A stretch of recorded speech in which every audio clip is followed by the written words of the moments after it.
আমরা খুবই ভুল করেছি কোরআন না বুঝে। গতকাল আমি যুবকদেরকে থ্যাঙ্কস দিয়েছি, মনে আছে না আপনাদের? যুবকরা আমাদের প্রাণ শক্তি। যুবকরা যদি এগিয়ে আসে, কোরআন বোঝার কম্পিটিশনে যদি এগিয়ে আসে, কতই না ভালো হবে যদি তারা কোরআন পড়তে শেখে এবং কোরআন বোঝে। তাহলে তারা কোরআনের দিকে আকৃষ্ট হবে এবং কোরআনকেই জীবনের একমাত্র পাথর হিসেবে গ্রহণ করবে। সে কথাগুলি আমি সামনে গিয়ে বলব। তো আল্লাহ তাআলা বলছেন যে এই কোরআনের মধ্যে শুধু নামাজ রোজা হজ যাকাত না। আমি গতকাল বলছিলাম, মনে আছে আপনাদের, যে শুধু নামাজ রোজা হজ যাকাত হইলে শুধুমাত্র 1 পারা বা 2 পারা কোরআন শরীফ নাজিল করলেই হইতো, 30 পারা নাজিল হইল কেন? এই কথা তো মাথার মধ্যে ঢোকা উচিত আমাদের। যেহেতু চিন্তা করি না তাই মাথার মধ্যে ঢোকে না, চিন্তা করলে তবে না ঢুকবে।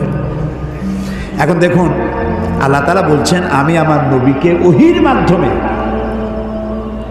মুসা, নূহ, ইব্রাহিম, আদম প্রাগৈতিহাসিক ঘটনাবলী আমি এর দ্বারা জানাইছি কোরআন দিয়ে। রাসূল তো সেখানে উপস্থিত ছিলেন না। আল্লাহ তাআলা বলছেন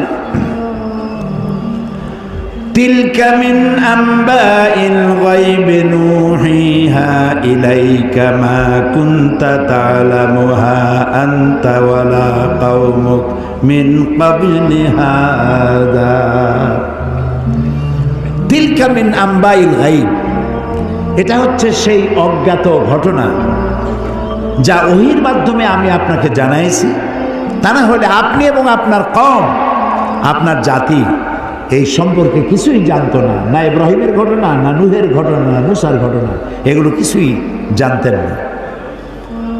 হযরত ইউসুফ আলাইহিস সালামের কথা বলে আল্লাহ তাআলা বলছেন যালিকা মিন আম্বাইল গায়বি নূহিহি ইলাইকা ওয়া মা কুনতা লাদাইহিম ইজ আজমাউ ওয়া হুম ইয়ামকুরুন। এটা হচ্ছে সেই অজ্ঞাত কাহিনী যা আমি ওহীর মাধ্যমে আপনাকে জানাইছি। অথচ তার ভাইয়েরা যখন ইউসুফ আলাইহিস সালামের বিরুদ্ধে ষড়যন্ত্র করছিল তখন আপনি তার কাছে ছিলেন না, আমি আপনাকে জানাইছি ওহীর মাধ্যমে। মূসা আলাইহিস সালামের ঘটনা আল্লাহ তাআলা বলে তারপরে বলতেছেন ওমা কুনতা বিজানিবিল গারবি ইজ কাদাইনা মূসা আমরা ওমা কুনতা মিনাশ শাহিদিন। মূসা আলাইহিস সালাম তিনি পশ্চিম সেই সিনাই পর্বতের পশ্চিম দিগন্তে, পশ্চিম প্রান্তে তিনি যখন আক্রান্ত হয়েছিলেন সেখানে আপনি উপস্থিত ছিলেন। আমি আপনাকে ঘটনার মাধ্যমে জানাইছি। মূসা আলাইহিস সালামের উপরে যেখানে ওহী নাজিল হয়েছিল সে জায়গাটাও আল্লাহ তাআলা আমাকে দেখাইছেন। আলহামদুলিল্লাহ। মিশর কায়রো এর রাজধানী, মিশরের রাজধানী কায়রো, জামিয়া আল আজহার পৃথিবীর বহু পুরাতন ইউনিভার্সিটি, বিশাল এরিয়া, প্রায় 56,000 ছাত্রছাত্রী লেখাপড়া করে সেখানে। কত বড় বিশ্ববিদ্যালয়, কতগুলি ক্যাম্পাস। তো সেই বিশ্ববিদ্যালয়ের আমন্ত্রণে আমি সেখানে গিয়েছি, 5 দিন ছিলাম। আমি বলেছি যে মিশরে তো জীবনে আসিনি, আমাকে ঘুমাবার একটু সময় দিও রাত্রে, বাকি আমার একটু ঘুরাও। 5 দিনে 4,500 কিলোমিটার দৌড়াইছি। সিনাই পর্বতের সেইখানে গিয়েছি যেখানে ওহী নাজিল হয়েছিল। মূসা আলাইহিস সালাম মাদায়েন থেকে এসেছেন, প্রচণ্ড ঠান্ডা, পথ হারিয়ে ফেলেছেন। স্ত্রীকে বলছেন সাথীদেরকে এখানে অপেক্ষা করো, আমি একটু ওই যে আগুন দেখা যায়, আমি হয় আগুন আনবো আর না হয় আগুন দিয়ে আলো দিয়ে রাস্তা চিনে নেব কোন দিকে যেতে হবে। ফালাম্মা আতাহা, যখন তিনি ওই আগুনের কাছে গেলেন, নুদিয়া ইয়া মূসা ইন্না আনা রাব্বুক। হে মূসা, এটা আগুন টাগুন কিছু না, আমি তোমার রব, আমি তোমার আল্লাহ। ফাখলানা আলাইক ইন্নাকা বিল ওয়াদিল মুকাদ্দাসি তুয়া। জুতা খোলো, এখানে আমার নূর পড়েছে। সুবহানাল্লাহ। জুতা খুলে আসো। ওয়াদি মুকাদ্দাস, ওয়াদি বলা হয় 2 পাহাড়ের মাঝখানে যে সমতল ভূমি থাকে এটাকে আরবিতে বলা হয় ওয়াদি, আর বাংলায় বলা হয় উপত্যকা। তো আমরা যখন গেছি ওয়াদি মুকাদ্দাস সাইনবোর্ড দেখেছি, জুতো আগেই খুলছি বর্ষটা। তারপরে গেলাম সেখানে, যেই গাছের উপরে আল্লাহর নূর পড়েছিল সেই গাছটা, ওরা বলে এটা সেই গাছ। তো আমি এর ঐতিহাসিক সত্যতা নাই বলে মনে করতে পারলাম না যে এটা সেই গাছটাই। ওই গাছের পাতায় পাতায় অনেক চিঠি। আমি জিজ্ঞেস করলাম এই চিঠিগুলি কিসের? বললো যে ইহুদিরা আসে, খ্রিস্টানরা আসে, মুসলমানও আসে, আল্লাহর কাছে চিঠি লিখে ওখানে তুই যায়। এই খাই খেয়ে কাম না পাইলে করবে কি? তো এটা আমার বলার উদ্দেশ্য ছিল না।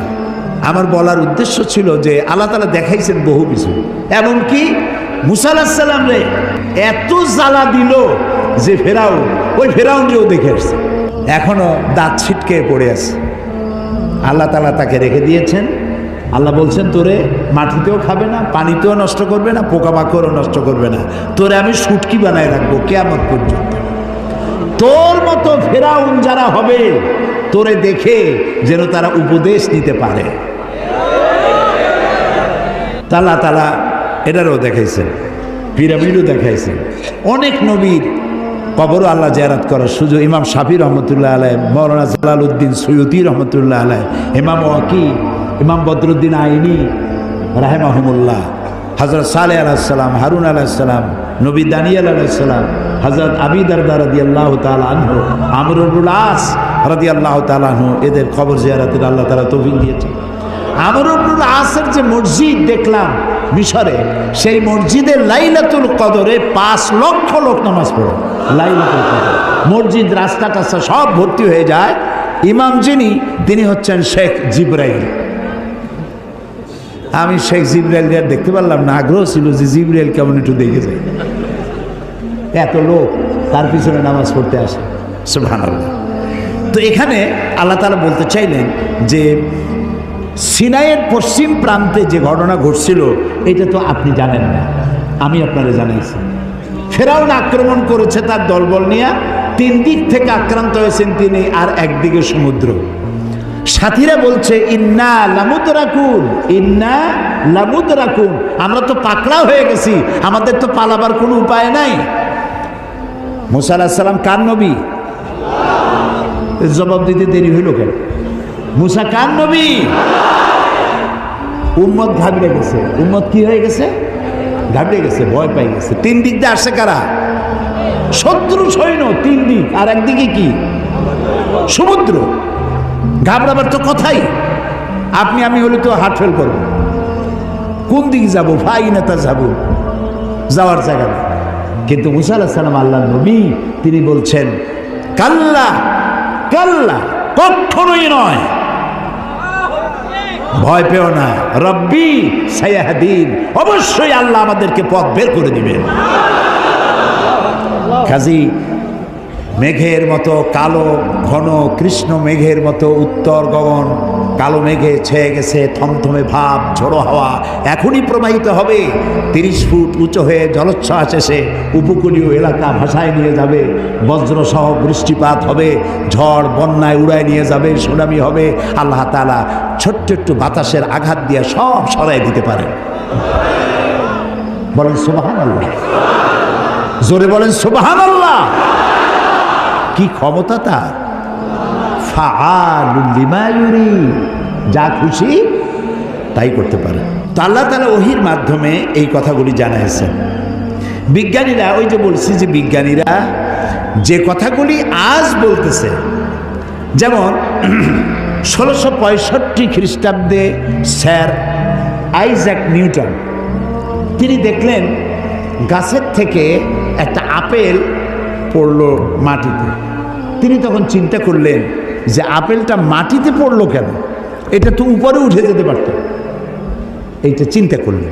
চিন্তা করে করে 1665 খ্রিস্টাব্দে তিনি মাধ্যাকর্ষণ শক্তি, ল অফ গ্র্যাভিটেশন, এটা আবিষ্কার করলেন। কত খ্রিস্টাব্দে? 1665।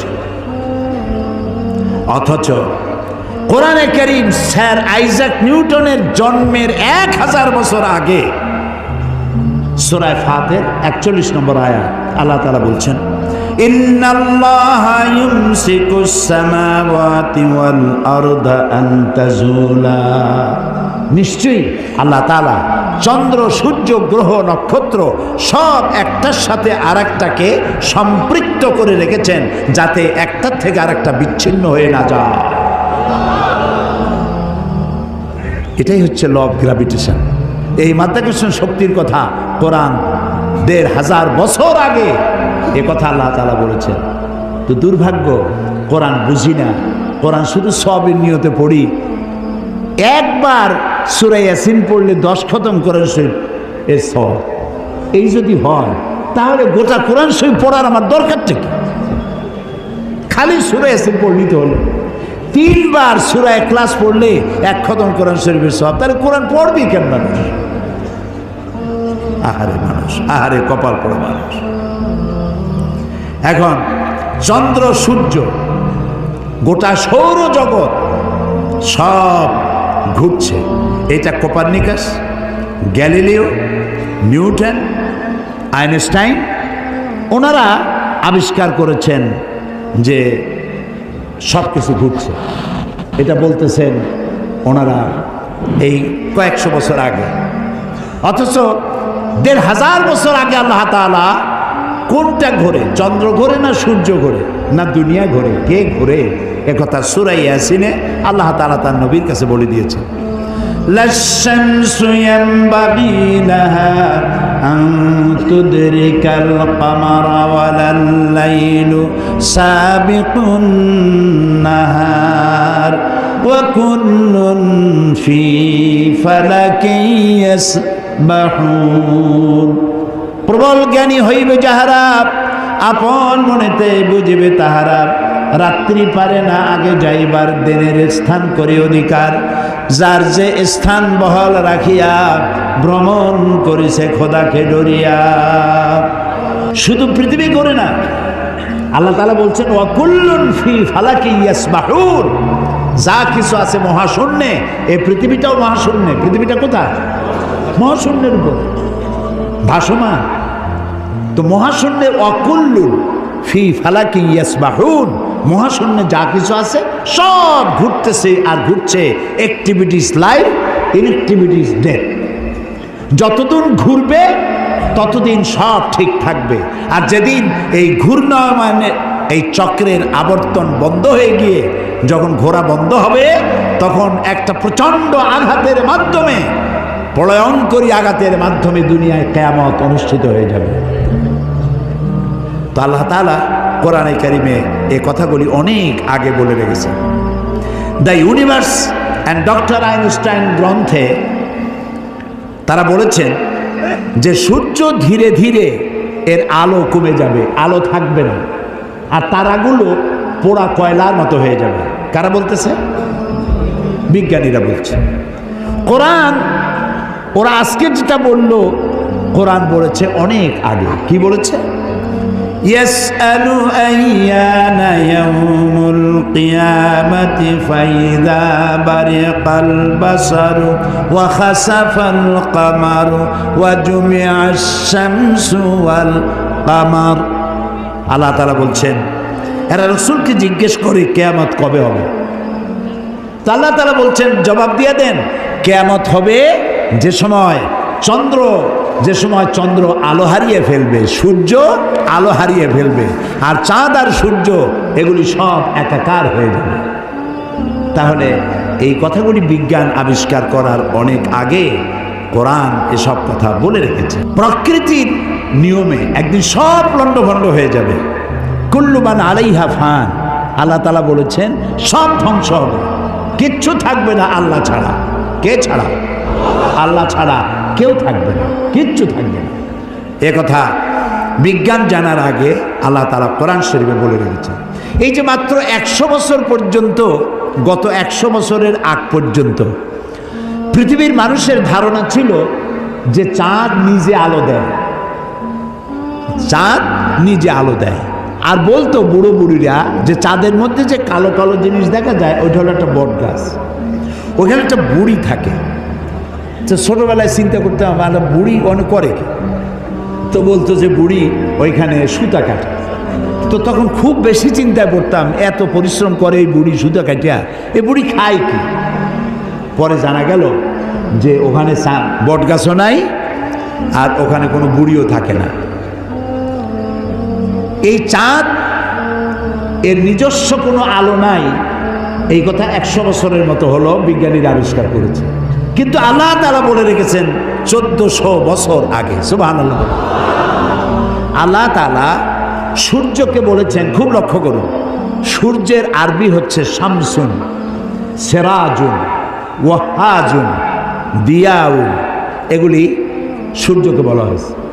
এর অর্থ কি? সূর্যকে বলা হয়েছে আলো, আলো উৎপাদনকারী, উত্তাপ সৃষ্টিকারী, আলো বিকিরণকারী, উত্তপ্ত, উজ্জ্বল, প্রজ্জ্বল, আলো বিকিরণকারী, এটা হলো সূর্য। আর চাঁদ সম্পর্কে কি বলছে লক্ষ্য করুন। আলাম তারা কাইফা খালাকাল্লাহু সাবআ সামাওয়াতিন তিবাকা وجعل القمر فيهن نورا وجعل الشمس سراجا। মহাপবিত্র সেই মহান সত্তা আল্লাহ রাব্বুল আলামিন, যিনি 7 আসমান সৃষ্টি করেছেন। ওয়াজআলাল কামারা ফীহিন্না নূরান, আর যিনি চাঁদ সৃষ্টি করে তার মধ্যে আলো দিয়েছেন। ওয়াজআলাশ শামসা সিরাজা, আর সূর্যকে করেছেন উজ্জ্বল আলো সৃষ্টিকারী। দেখুন, সূর্যকে বলা হলো শামসুন, উত্তপ্ত আলো, উত্তাপ সৃষ্টি করে যেটা, সেটার নাম শামসুন, সিরাজুন, ওয়াহাজুন, দিয়াউ। আর চাঁদের কথা বলতে কি আল্লাহ তাআলা বলেছেন কামারা মুনিরা। চাঁদের আরবি হলো কামার, আর মুনিরা মানে আলোক প্রাপ্ত। চাঁদের নিজের কোনো আলো নাই, আলো প্রাপ্ত হয়ে সেই আলো সে বিকিরণ করে। এই কথা কোরআন শরীফে আল্লাহ তাআলা 1400 বছর আগে বলে দিয়েছেন। সুবহানাল্লাহ। এরপরে আপনারা দেখুন, এই যে উদ্ভিদ, গাছপালা, গাছ আমাদের জীবনের শত্রু নাকি? গাছ আমাদের কি? কাজে যেখানে পান সমানে কাটেন। মানুষ সমানে গাছ কাটে, কিন্তু যে পরিমাণ কাটে সে পরিমাণ গাছ তারা লাগায় না। এই গাছ সম্পর্কে, গাছ আমাদের যে বন্ধু, গাছটা আল্লাহ রাব্বুল আলামিন আমাদের জন্য নিয়ামত হিসেবে দিয়েছেন। এটার কাজ হচ্ছে কি? আল্লাহ তাআলা বলছেন ওয়াল আরদা বা'দা যালিকা দাহাহা আখরাজা মিনহা মাহা ওয়া মারআহা। এই উদ্ভিদগুলো, এর থেকে তরুলতা, উদ্ভিদ তরুলতা, এর থেকে বায়ু নির্গত হয় এবং তিনি এই দিয়ে জমিনকে সুন্দর করে প্রতিষ্ঠিত করেছেন। এবং এই গাছপালা তোমাদের জন্য এবং তোমাদের পশুর জন্য, তোমাদের জন্য অত্যন্ত বিরাট সম্পদ। তার মানে মানুষ, আমরা যে বাতাস থেকে অক্সিজেন নেই, যখন আমরা অক্সিজেনটা নিয়ে যখন ছেড়ে দেই, তখন যেটা ছাড়ি ওইটাকে বলা হয় carbon die oxide. Carbon die oxide হচ্ছে বিষ। এই যে আপনারা এখানে হাজার হাজার মানুষ বসে আছেন, আপনারা প্রত্যেকেই বাতাস থেকে অক্সিজেন নিচ্ছেন, আর যেটা ছাড়তেছেন সেটা বিষ। এই বিষটাকে পরিশুদ্ধ করার মতো কোনো ফ্যাক্টরি পৃথিবীর কাছে নাই। আল্লাহ তাআলা গাছ বানাইছেন। গাছের খাদ্য হলো, আপনি যেটা ফেলে দেন, নাক দিয়া মুখ দিয়া যেটাকে উদ্গীরণ করেন, ফেলে দেন, নিঃশ্বাস যেটা বের করে দেন, ওটা হলো গাছের খাদ্য। আর প্রতি মুহূর্তে সূর্যের উত্তাপ আর গাছের সবুজ রং দুটিতে মিলে এক প্রকারের রন্ধন ক্রিয়া হয়, আর ওর মধ্য দিয়ে কার্বন ডাই অক্সাইডকে প্রতি মুহূর্তে আল্লাহ রাব্বুল আলামিন অক্সিজেন বানাইয়া গাছের ভিতর থেকে বের করে দেয়। সুবহানাল্লাহি বিহামদিহি। এই মানুষের সৃষ্টির জন্য আল্লাহ তাআলা বলেছেন খালাকালাকুম মা ফিল আরদি জামিআ। এই পৃথিবীতে যা বানাইছি সব তোমার জন্য। সুবহানাল্লাহ। বিজ্ঞানীরা বলেছেন পাহাড়ের অত্যুচ্চ শিখর থেকে শুরু করে আটলান্টিক মহাসাগরের অতল তলদেশ পর্যন্ত যেখানে যা কিছু আছে সবগুলি মানব সেবায় নিয়োজিত। সব মানুষের খেদমতের জন্য আল্লাহ বানিয়েছে। এখন প্রশ্ন উঠতে পারে, সব মানুষের খেদমতে বুঝলাম, কিন্তু মশা দিয়া কি খেদমত হয়? মশার কামড়ে চোটে বাড়ি থাকতে পারি না, এ প্রশ্ন উঠতে পারে কিনা? উঠতেই পারে। আল্লাহ যদি সবই মানুষের কল্যাণে বানায়, তে মশা বানাইছি কি কামে? আপনি বোঝেন না, বোঝেন না। একটা মশা, একে সহজে মারাও যায় না। ওকে বহু কায়দা করে হাতটা আস্তে নিয়ে যেইটা মারবেন তার আগেই সে উড়ে চলে যাবে, খুব চালাক। এই মশা কি জন্য বানাইছেন আল্লাহ? এখন দেখেন, এই মশা মারার জন্য কত company, Mortein, aerosol, ICI company, মশারি, কত রকমের ওষুধ আর মশারি, এগুলো বানাবার পেছনে লক্ষ লক্ষ শ্রমিক কাজ করে আর লক্ষ লক্ষ মানুষের পেটের ভাত জোটে। আপনি তো বুঝবেন না কোনটার মধ্যে কি জিনিস আছে, আল্লাহ বানাইছে কেন? তোমার মাথায় তো কুলাবে না। মশা আছে বলেই তো মশারি, মশা আছে বলেই তো মর্টিন বিক্রি হয় জম্মের মতো। এখন চিন্তা হইতো, তাহলে সাপ বানাইছে কেন? সাপ বানাইছে কেন তা জানুন না তো? সাপের চামড়া দিয়া, সাপের চামড়ার মেলা দাম, এ দিয়ে ভ্যানিটি ব্যাগ তৈরি হয়, মহিলারা ব্যবহার করে, খুব দামি। আর সাপের বিষ, এটা দিয়ে ঔষধ তৈরি হয়। সব থেকে বিষাক্ত সাপ যেটা, যেই সাপের বিষ ব্লাড টাচ করার সাথে সাথে মানুষ মারা যায়, এই ধরনের মারাত্মক আফ্রিকান কোবরা, সেই সাপের বিষ দিয়ে মানুষের জীবন রক্ষাকারী লাইফ সেভিং মেডিসিন তৈরি হয়। সুবহানাল্লাহ। মরবে ঠিক, মানুষ মরবে ঠিক, কিন্তু মরার আগেও কথা বলে মরবে, এরকম ওষুধ সাপের বিষ দিয়ে তৈরি হয়। সুবহানাল্লাহ, সুবহানাল্লাহ। আমরা আল্লাহ তাআলার সৃষ্টি সম্পর্কে গবেষণা করলেই বুঝতে পারবো। আর চিন্তা ভাবনা না করলে, খালি যদি খায়, জম্মের খাওয়া খাইয়া পেট একটা তরমুজের সাইজ বানায় খালি, কিন্তু চিন্তা করে না খাইলাম কি। প্রিয় ভাই সব, এরপরে আল্লাহ তাআলা এই কোরআন শরীফের মধ্যে বলেছেন, আমি তোমাদেরকে পানি দিয়েছি। কি দিয়েছি বলেন না? পানি। জীবনের জন্য পানি সব থেকে বেশি প্রয়োজন। জীবনের জন্য সব থেকে বেশি প্রয়োজন কি? পানি। এই পানি, এর এক নাম হলো জীবন। পানির এক নাম, এই পানি যদি বগুড়ায় 10 ফিট উঁচু হয়ে আসে, নাম হবে কি? মরণ। একটু আগেই জীবন, পর মুহূর্তে মরণ। এই পানি আল্লাহ তাআলা জীবনের জন্য পানি সৃষ্টি করেছেন। ফারাক্কার বাঁধটার নানান রকমের বাঁধ দিয়ে, আন্তর্জাতিক নদীর বাঁধটার দিয়ে পানির সর্বনাশ হবে, নদীর নাব্যতা কমে যাবে, আপনার পানির সংকট হতে পারে। এটা সব থেকে বেশি কে জানে? এই আল্লাহর নামে তো আসছে কোন কেন? কে জানে? ওই আল্লাহ রাব্বুল আলামিন প্রাণী জগতের সবচাইতে বেশি প্রয়োজনীয় যেই জিনিসটি পানি, সেই পানির জন্য আল্লাহ রাব্বুল আলামিন একটি মহাদেশ, যেটা শুধু পানির পাহাড়, অর্থাৎ বরফের পাহাড় দিয়ে ঘেরা একটা মহাদেশ, মানুষ নাই, জন নাই, মহাদেশটা শুধু পানির বরফের পাহাড় দিয়ে আল্লাহ বানায় রাখছেন। নাম কি? অ্যান্টার্কটিকা। এখানে শুধু আছে শ্বেত ভল্লুক আর আছে পেঙ্গুইন, পেঙ্গুইন পাখি।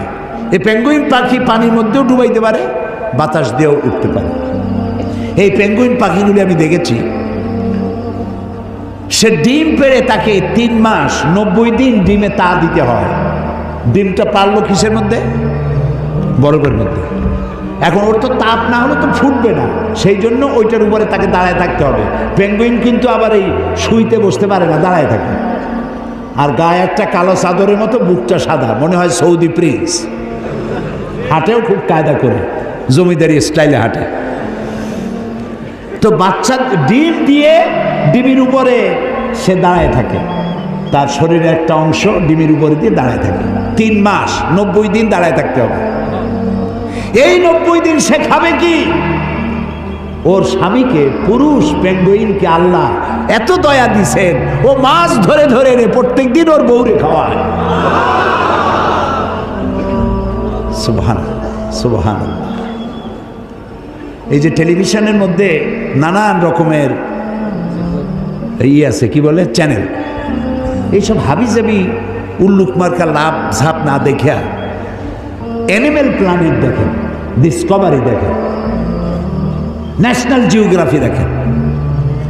পশুর মধ্যেও কত মায়া আল্লাহ দান করেছেন। আমার নিজের চোখে দেখলাম এক ক্ষুধার্ত ক্ষুধার্ত বাঘ না সিংহী, এই সিংহী ক্ষুধার্ত একটা হরিণের পালের উপরে জাম্প করেছে, হরিণ দিছে দৌড়, কিন্তু একটা বাচ্চা হরিণ সে কোনো রকম দাঁড়ায় আবার পড়ে যায়, দাঁড়ায় মনে 3-4 দিন হয়েছে, দৌড়াইতে পারে না। সিংহটা ওর কাছে গেল, আমি মনে করলাম যে খাইয়ে ফেলাবে এখন। তা দেখলাম যখন হরিণটা পড়ে যায় তখন হাতটা দিয়ে এরকম উঁচু করে দাঁড় করায় দেয়, এইভাবে দাঁড় করাইলো, শুয়ে পড়লো, দাঁড় করাইলো, সে এরকম ঠেলতে ঠেলতে নিতে নিতে সিংহীর বাচ্চাগুলি যেখানে শোয়া সেইখানে এই বাচ্চাটারে নিয়ে গেল, নিয়ে নিজে কাইত হয়ে শুয়ে পড়লো। বাচ্চারাও, সিংহের বাচ্চারাও দুধ খাইলো, হরিণের বাচ্চাটাও দুধ খাইল। তার মানে এই সিংহ তার হিংস্রতা মাতৃত্বের স্নেহের সামনে এটা অবনমিত হয়ে গেছে, হার মেনে গেছে। সুবহানাল্লাহ। আমাদের দেশে যখন মারামারি হয় একটু বোঝা উচিত যে কারে মারতেছি। এই যে মারতেছি, ওর বউ তো বিধবা হয়ে যাবে, ওর বাচ্চাটা তো এতিম হয়ে যাবে। এই চিন্তা যদি আমাদের থাকতো, পশুর যে জ্ঞান আছে আমাদের তাও নাই। এই পৃথিবীতে যত কুমিরে মানুষ মারলো, কুমিরে খাইলো, হাঙ্গরে খাইলো, বাঘে খেলো, সাপে খেলো, পৃথিবীর সমস্ত প্রাণী, হিংস্র প্রাণীরা যত না মানুষ মেরেছে তার থেকে 1000 গুণ বেশি মানুষেরা নিজেরা মারামারি করছে, বেশি মরেছে, বেশি। আকল কাজ করে না, কমন সেন্স কাজ করে না। তো আল্লাহ তাআলা এই পানি দিয়েছেন, পানির অনেক দাম। এই যে এখানে মহিলাদের মাহফিল ছিল, আপনারা যত পুরুষ আসছেন এর থেকে কোনো অংশে কম হয় নাই। এত মেয়ে লোক আসছিল সকাল 10টায়, আলহামদুলিল্লাহ। আমি বগুড়ার সমস্ত মা বোনদেরকে আমার অন্তরের অন্তঃস্থল থেকে ধন্যবাদ জানাই। তারা বহু প্রশ্ন আমাকে করেছেন, এক গাদা প্রশ্ন, সব প্রশ্নের জবাব দিতে গেলে হয়তো রাত এই পর্যন্ত হয়ে যেত। এত প্রশ্ন করছে, খাইয়া না খাইয়া যদ্দূর পারছি জবাব দিছি। তার মধ্যে একটা প্রশ্ন ছিল পানির ব্যাপারে, পানি অপচয় করা যাবে কিনা। আমি বলেছি আমি তো জবাব আন্দাজে দেই না, আমি আলহামদুলিল্লাহ, আল্লাহ শকর, আপনারা যারা এখানে আলেম বসে আছেন আমি আপনাদের পর্যায়ে পড়ি না, আমি খুবই ছোট মানুষ, তালেবে ইলম মানুষ। আমি যেটুক পড়েছি সেটুক বলি, না পড়িয়া না দেখা আন্দাজে গপ্প করি না। তো আমি হাদিসে পড়েছি, সাহাবায়ে কেরাম প্রশ্ন করেছেন রসুলের কাছে, আমরা উজু করতে গেলে রসুল বলেছেন পানি অপচয় করবা না। সাহাবী একজন প্রশ্ন করলেন যে উজু করতে গিয়ে একটু বেশি পানি খরচ হলে তাতে কোনো অসুবিধা আছে? রসুল জবাব দিলেন, তুমি যদি প্রবাহিত নদীর কিনারে দাঁড়াইয়া উজু করো পানির অপচয় করতে পারবা না। সুবহানাল্লাহ বলবেন না? এখন আপনি কত পানি খরচ করেন দেখেন তো, টেপ একটা সাইয়া দিয়া জনমের মতো, একটা চায়ের কাপ ধুইতে গিয়ে একটা কলস ধোয়ার পানি খরচ করতেছে। বগুড়া কি গ্যাস আছে? আছে। একটা মেসের কাঠি খরচ হবে সারা দিন, গ্যাসের চুলা জ্বলতে থাকে। আপনি আল্লাহর নিয়ামতের না শকর, একটা মেজের কাঠি দিলেই তো যখন খুশি তখন আপনি জ্বালাইতে পারেন। আপনি কেন বাড়িতে বলেন না যে জ্বালাই রাখবে না? অধিকাংশ বাড়িতে এইভাবে এই গ্যাসের চুলা জ্বলে থাকে বলে আমরা খবর পেয়েছি। অন্যায়। প্রত্যেকটি নিয়ামত সম্পর্কে কিয়ামতে আল্লাহর কাছে জবাবদিহি করতে হবে। কাজেগুলি নিয়ামত। এখন এই পানি আল্লাহ তাআলা বলছেন, দেখো সৃষ্টি জগতের জন্য পানি প্রয়োজন, সেই পানিটা আমি জলাধার করেছি। এই নদীগুলো কে কাটছে? আছে না বগুড়া নদী আছে না, নাম কি? করতোয়া নদী। আর না করতোয়া এখন তো দৈনিক পত্রিকা, নদী গেছে পত্রিকা হয়ে, বাঙালি যমুনা। ও যমুনা আছে। আচ্ছা, এই নদীগুলো কে বানাইছে? কোন সরকার? কে কে বানিয়েছেন? অসংখ্য নদী বানালেন, সমুদ্র বানালেন, মহাসমুদ্র বানালেন। পৃথিবীর 4 ভাগের 3 ভাগ পানি আর 1 ভাগ হচ্ছে স্থল। এই পানি আল্লাহ তাআলা জলাধার বানায় রেখেছেন। নদী কি সোজা না আঁকাবাঁকা? খালগুলো সোজা না আঁকাবাঁকা? কেন চিন্তা করেছেন কখনো? করেননি। আঁকাবাঁকা করার সোজা যদি হয় তাহলে শুধু 2 পারের মাটি উপকৃত হবে, আর যদি আঁকাবাঁকা হয়ে যায় তাহলে বেশি পরিমাণ মাটি এই পানির দ্বারা ফায়দা পাবে। এই জন্য আল্লাহ তাআলা আঁকাবাঁকা করে দিয়েছেন। সুবহানাল্লাহ, সুবহানাল্লাহ, সুবহানাল্লাহ।